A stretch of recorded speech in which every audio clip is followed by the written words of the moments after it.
Hello guys, நான் உங்கள் anime man. Dragon பால் சீரீஸில் இருக்கிற தியரிஸ் பற்றி ஆல்ரெடி ஒரு வீடியோவில் பார்த்துருப்போம். இது அந்த வீடியோவோட பார்ட் 2 தான். பட் இதில் ரொம்பவே கேவலமான சில தியரிஸ் பற்றி தான் பார்க்க போகிறோம். அதுக்கு முன்னாடி நம்ம சேனலுக்கு சப்ஸ்கிரைப் பண்ணிவிட்டு அப்படியே அந்த லைக் பட்டனை தட்டி விட்டுருங்க. சூப்பர் சையன் ஆரன் ஸ்பெஷல் டிராகன் பால் சீரீஸ்லேயே எப்பிக்கான ஒரு மூமெண்ட்னா அது இந்த சூப்பர் சையன் அவேக்கனிங்னு எல்லாருமே சொல்லுவாங்க. இதுக்கு காரணம் இந்த ஃபார்முக்கான பில்டப் தான். இது ஒரு லெஜெண்டரி ஃபார்மு. இதை யாருமே அவேக் பண்ணது இல்லை. இது அவேக்கானா எனிமிஸ்லாம் காலின்னு ஏகப்பட்ட பில்டப்பை கொடுத்துருப்பாங்க. பட் இந்த பில்டப் எல்லாம் ஒரு உருட்டுன்னு சொன்னால் உங்களால் நம்ப முடியுமா?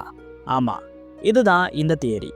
இதுபடி இந்த சூப்பர் சையன் ஒரு லெஜெண்டரி ஃபார்மோ இல்லை ஸ்பெஷல் ஃபார்மோ கிடையாது. இது யூஸ்வலாக எல்லா சையன்ஸாலையும் அவேக் பண்ணக்கூடிய ஒரு ஃபார்ம் தான். இன்ஃபேக்ட் இதை அவேக் பண்ணாதான் அவங்க ஃபைட்டர்ஸ்க்கான அந்த பொட்டென்ஷியலுக்கே வர முடியுங்கிற மாதிரி தான் ஏன்ஷியன் டைம்ஸில் இருந்துச்சான். பட் வருஷங்கள் போக போக இந்த எல்லா சையன்ஸும் ரொம்பவே லேசி ஆகிட்டாங்க. எந்த அளவுக்குன்னா இவங்களோட பேஸ்ரா பவர்ஸோடவே இவங்க சாட்டிஸ்ஃபை ஆகிட்டாங்க. இதனால் இவங்க ட்ரைனிங் ஸ்பாரிங்கிற விஷயத்தெல்லாம் டோட்டலாக மறந்துட்டாங்க. இப்படி மறந்ததால் ஒரு கட்டத்தில் எல்லாருக்குமே இந்த சூப்பர் சையன் ஃபார்ம்னா என்னங்கிறதே மறந்து போச்சு. நாளடைவில் இதை எப்படி அவேக் பண்ணணுங்கிற ப்ராசஸையே இவங்க மறந்துட்டாங்க. இதனால தான் இந்த சூப்பர் சையன் ஒரு ஃபர்கட்டபிள் ஃபார்மாக மாறிடுச்சு. பட் கோகு ஃப்ரீஸாவோட போட்ட ஃபைட்டில் அவரையே அதிகமாக புஷ் பண்ணிக்கிட்டாரு.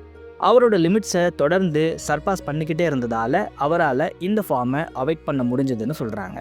இந்த தியரிக்கு ப்ரூஃபாக இவங்க சொல்கிறது என்னென்னா, கோகுக்கு அப்புறம் வந்த எல்லா சயின்ஸும் இந்த ஃபார்மை ஈஸியாக அவேக் பண்ணிடுறாங்க.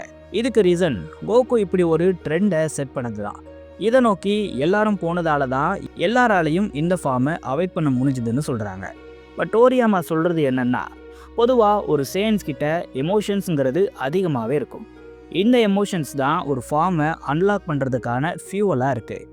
பட் ஹைபிரிட்ஸோட ஹியூமன்லி நேச்சரால் இவங்க கிட்ட அதிக எமோஷன்ஸ் இருக்குது.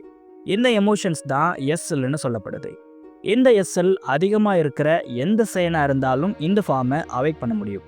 இதனால தான் கோஆன், கோட்டன், ட்ரங்க்ஸ் எல்லாம் இதை ஃபாஸ்ட்டாக அவேக் பண்ணாங்கன்னு சொல்கிறாரு. பட் இதுலேயுமே ஒரு கேள்வி இருக்குது. அப்போது யூனிவர்ஸ் 6 இருக்கிற சயின்ஸ் எல்லாம் ஏன் இதை அவேக் பண்ணலைங்கிற மாதிரி ஃபேன்ஸ் கேட்குறாங்க. இதனால் இது ஒரு டிபேட்டாக தான் இன்னைக்கு வரைக்கும் இருக்குது. பட் என்ன கேட்டால் இன்னும் யூனிவர்ஸ் 6 நமக்கு பெருசாக எக்ஸ்ப்ளோர் பண்ணலை. அதனால் இவங்கள ஒரு எக்ஸாம்பிளாக சொல்கிறது சரியாக இருக்காது. என்ன கேட்டால் டோரியாமா சொன்ன விஷயம்தான் கதையோட ஒத்துப்போகுது. அதனால் இந்த தியரி ஒரு மொக்க தான். கோட்டன் பிளாக். நம்ம எல்லாரும் இவ்வளோ நாளாக கோகு பிளாக்கோட அப்பியரன்ஸ் கோகுவோடதுன்னு நினச்சிக்கிட்டு இருக்கோம்.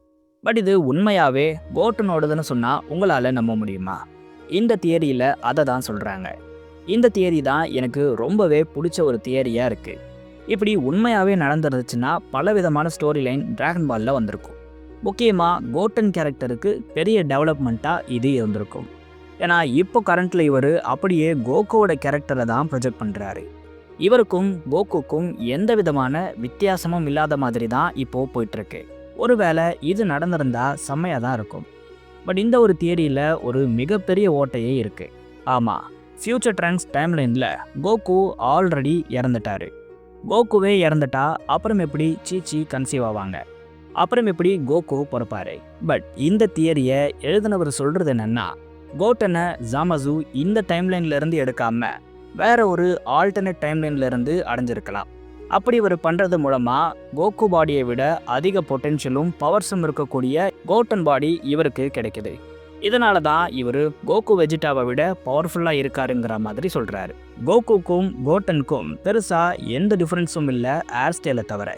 இதனால் இது கண்டிப்பாக கோட்டன் பிளாக்காக தான் இருக்கும்னு இவர் சொல்கிறாரு. பட் இது நடக்க வாய்ப்பே இல்லை.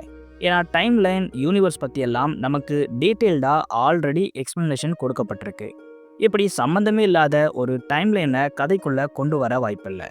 இது மட்டும் இல்லாமல் டோரியாமாக்கு ஆரம்பத்திலிருந்தே ஒரு ஈவில் கோகுவை உருவாக்கணும்னு ஆசை இருந்துச்சான். இதுக்காக தான் இவர் டர்லஸை உருவாக்கினார்.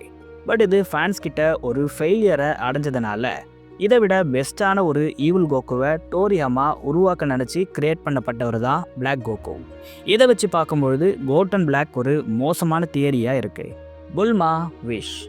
டிஎன், யாம்சா, சியர்ஸுன்னு எல்லாருமே புல்மாக்கு பாய் ஃப்ரெண்ட் கிடைக்கிறதுக்காக அவங்களோட உயிரவே விட்டாங்கன்னு சொன்னால் உங்களால் நம்ப முடியுமா? ஆமாம், இந்த தேதி ரொம்பவே கிரேஸியாக இருக்கும். புல்மா இருக்குல்ல, புல்மா ஒரு பாய் ஃப்ரெண்டை கண்டுபிடிக்க அலைஞ்சிருப்பாங்க. இதுக்காக இவங்க டிராகன் பால்ஸை யூஸ் பண்ணுற ஐடியாலெல்லாம் இருந்திருப்பாங்க. பட் இதை அவங்க பண்ணாங்களா இல்லையாங்கிறத ரிவீல் பண்ணாமல் அப்படியே விட்டுருப்பாங்க. இந்த தியரி படி இவங்க சக்ஸஸ்ஃபுல்லாக டிராகன் பாலை யூஸ் பண்ணி அந்த விஷயம் கேட்டிருக்காங்க. இதுக்கப்புறம் தான் ரேடிட்ஸ் மூலமாக வெஜிடாக்கு ஏர்த்தை பற்றி தெரிய வருது. இங்கே இருக்கிற டிராகன் பால்ஸ் பற்றியும் வெஜிடாக்கு தெரியுது. இதுக்காக இவர் ஏர்த்துக்கு வராரு. ஏகப்பட்ட பேரை கொல்றாரு. ஏர்த்தை காங்கோர் பண்ண பார்க்குறாரு. கோகு கிட்ட தோக்குறாரு. மறுபடியும் ஏர்த்துக்கு வராரு. ஒரு கட்டத்தில் புல்மா கேட்ட மாதிரியே அவங்களோட பாய் ஃப்ரெண்டாகவே வெஜிடா மாறிட்டாரு. ஒருவேளை புல்மா இப்படி ஒரு விஷயம் கேட்கலன்னா வெஜிடா இந்த ஏர்த்கே வந்திருக்க மாட்டார். இவ்வளோ பேர் சாக வேண்டியதும் இல்லைன்னு இந்த தியரியில் சொல்லப்படுது. பட் இதுவும் வேர்ஸ்ட் தியரியாக தான் எனக்கு தெரியுது. ஏன்னா வெஜிடா ஏர்த்துக்கு வர்றது எதர்ச்சியாக நடந்த ஒரு விஷயம் இல்லை. பக்காவாக பிளான் போட்டு ஏர்த்தை கேப்சர் பண்ணணுங்கிற மோட்டிவோட தான் வெஜிடா வந்தார். ஒருவேளை புல்மா இந்த விஷயம் கேட்கலனாலும் வெஜிடா ஏர்த்துக்கு கண்டிப்பாக வந்திருப்பார். இதை தாண்டி டிராகன் பாலோட விஷஸ் எல்லாம் சடனாக அப்பியர் ஆகக்கூடியதாக தான் இருந்திருக்கு. இப்போ புல்மா அவங்களுக்கு ஒரு பாய் ஃப்ரெண்டு கேட்டால் அவர் சடனாக தான் அப்பியர் ஆகி இருக்கணும். பட் பல வருஷங்கள் கழிச்சு தான் புல்மாக்கு பாய் ஃப்ரெண்டாக வெஜிடா கிடைக்கிறாரு. இதிலிருந்தே வெஜிடா டிராகன் பால் விஷால வரலன்னு தெரியுது. பட் கேட்கவே ரொம்ப இன்ட்ரெஸ்டிங்கான தியரியாக இது இருக்கு. Cross theory. இதுக்கு பேரையே நான் இப்படி தான் வச்சுருக்கேன். அந்தளவுக்கு கேட்கவே ரொம்ப கேவலமாக இது இருக்கும். செல் சாகால நம்ம ஜூனியர் செல்ஸை பார்த்துருப்போம். இது எல்லாமே ஆண்ட்ராய்ட் 17 அண்ட் 18ஓட பசங்களாம். கேட்கவே கேவலமாக இருக்குல்ல. Android 17 and 18 brother and sister மாதிரின்னு எல்லாருக்குமே தெரியும். இவங்களோட பசங்க தான் ஜூனியர் செல்ஸ்னு சொல்ல ஒரு காரணமும் இருக்குது. அதாவது செல் இவங்க 2 பேரையும் டெவார் பண்ணும்போது இவங்க 2 பேரும் உள்ளதான் இருந்திருப்பாங்க. இவங்களோட ஹெல்ப்பால தான் செல் ஜூனியர் செல்ஸை கிரியேட் பண்ண முடிஞ்சதுன்னு சொல்கிறாங்க. இதுக்கு வாய்ப்பே இல்லை. ஏன்னா இப்படி ஒரு விஷயம் எங்கேயும் கன்ஃபார்ம் செய்யப்படலை, டீஸும் பண்ணப்படலை. இதை தாண்டி செல்லால் அவரோட பாடியை வச்சு மட்டுமே ஆஃப் ஸ்ப்ரிங்ஸை கிரியேட் பண்ண முடியும். இதுக்கு இவருக்கு ஆண்ட்ராய்ட் 17 அண்ட் 18ஓட ஹெல்ப் தேவையே இல்லை. இதனால் செல் ஜூனியர் கிரியேஷன்ஸ்க்கு முழுக்க செல் மட்டும்தான் காரணம். இதனால தான் இவங்க பார்க்க அப்படியே செல் மாதிரியே இருக்காங்க. ஆண்ட்ராய்ட்ஸோட எந்த ஃபீச்சர்ஸும் இவங்க கிட்ட இருக்காது. செல் வேர்ல்டை காங்கோர் பண்ணுறதுக்காக அவரை கிரியேட் பண்ணும்பொழுதே இப்படி ஒரு ஃபீச்சர்ஸை அவருக்குள்ளேயே வைக்கப்பட்டிருக்கு. இதனால் செல்லால் ஓனாவே அவரோட ஆஃப் ஸ்ப்ரிங்ஸை கிரியேட் பண்ண முடியும். இந்த தியரி நடக்க வாய்ப்பே இல்லை. Jeno is robot. இந்த ஒரு டவுட் எல்லாருக்குமே வந்திருக்கும். ஷைனி பிளாஸ்டிக்கால் ஆன ஹெட், அயனில் செய்யப்பட்ட எஸ், அசைவே இல்லாத பெடி ஐஸ், கிண்டர் கார்டன் கிட் பிஹேவியர்னு ஆம்னிக்கிங்னு சொல்லப்படுற ஜெனோவோட இந்த எல்லா விஷயமும் நமக்கு பல டவுட்ஸை தான் கொடுத்துருக்கும். இதனால் ஜெனோவை எல்லாருமே ஒரு ரோபோட்னு தான் இப்போ வரைக்கும் நினச்சிக்கிட்டு இருக்காங்க. இது உண்மையாக இருக்கவும் வாய்ப்பு இருக்குது. ஏன்னா ஜெனோ மட்டும் இல்லை, ஜெனோவோட காட்ஸுமே பார்க்க ரோபோட் மாதிரி தான் இருக்காங்க. இதை ப்ரூவ் பண்ணுற விதமாக இவங்களோட தலையில் ஆண்டனா மாதிரியான விஷயங்கள் எல்லாம் இருக்குது. டிராகன் பால் டைமால நெவா இதே மாதிரியான தமகாமியை கிரியேட் பண்ணியிருப்பார். தமகாமி கைண்ட் ஆஃப் திங்காக தான் ஜெனோ இருக்கலாம்னு சொல்லப்படுது. ஜெனோ ஒரு ரோபோட்னா இவரை கிரியேட் பண்ணது யாராக இருக்குங்கிற டவுட் உங்களுக்கு வரலாம். வேற யாரு? நம்ம ரைமஸ் தான். ரைமஸ் தான் டிராகன் பால் யூனிவர்ஸோட கிரியேட்டர்னு நமக்கு டைமால சொல்லியிருப்பாங்க. இதுபடி இவர் மொத்த யூனிவர்ஸையும் கிரியேட் பண்ணிட்டு அதை வாட்ச் ஓவர் பண்ணுற பொறுப்பை அவர் எடுத்துக்காம அவர் மாதிரியே இருக்கிற ஒரு ரோபோட்டை கிரியேட் பண்ணி அதுக்கிட்ட கொடுத்துருக்கலாம். இப்படி உருவாக்கப்பட்ட ஜெனோ ரோபோட்டுக்கு பெருசாக எந்த எபிலிட்டிஸையும் கொடுக்காம எரேஷியர் எபிலிட்டியை மட்டும் கொடுத்துருக்கலாம். இந்த யூனிவர்ஸோட பேலன்ஸை டெஸ்ட்ராய் பண்ணுற விஷயத்த எரேஸ் பண்ண சொல்லி ஜெனோக்கு ஆர்டர் போட்டு இருக்கலாம். சிம்பிளாக ஜெனோ ஒரு மல்டிவர்ஸ் கிளீனிங் சிஸ்டம்னு இந்த தியரியில் சொல்லப்படுது. இது நடக்காமல் போகிறதுக்கும் வாய்ப்பு இருக்குது. ஏன்னா டிராகன் பால் சாப்டர் 62ன்னு நினைக்கிறேன், ஜெனோ காட்ஸ் குளிக்கிற மாதிரியான ஒரு இமேஜஸை டோரியாமா ட்ரா பண்ணியிருப்பாரு. அதில் ஜெனோ காட்ஸ் ரோபோட்ஸ் மாதிரி ட்ரெஸ் தான் போட்டிருக்காங்க. ஆனால் இவங்களோட உண்மையான பாடி இதுக்கு கீழே இருக்குங்கிற மாதிரி தெரியுது.